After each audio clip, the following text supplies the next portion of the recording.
Danas smo se okupili kako bi vidjeli kako napreduju radovi na izgradnji škole ovdje u Luki.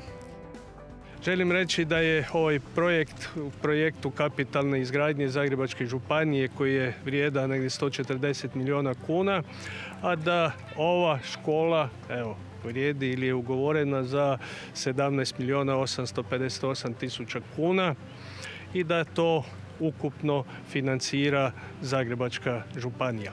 Po investicijama i po ulaganju smo prvi u državi po broju izgrađenih objekata, ali ono što mi je posebno drago da i ovim uvjetima nismo zastali, nismo odgodili ni jedan objekat, nego i dalje gradimo ono što smo planirali.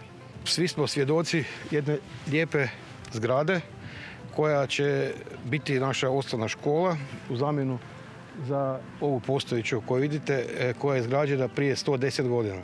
U Luki zadnjeg popisa nismo imali gubitak stanovništva, čak smo nešto i dobili. A vjerujem da bi ova škola pripomogla tome.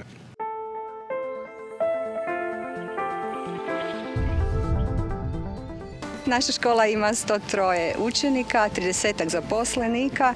Radovi na školi novoj započeli su u srpnju 2020. godine.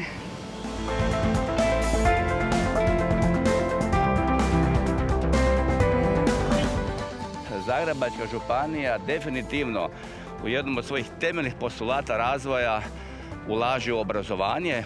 Ja zaista zahvaljujem gospodinu županu, stručnim službama i politici i strategiji Zagrebačke županije koja ulaže u mladost, u našu djecu, jer tamo gdje su djeca, tamo je budućnost.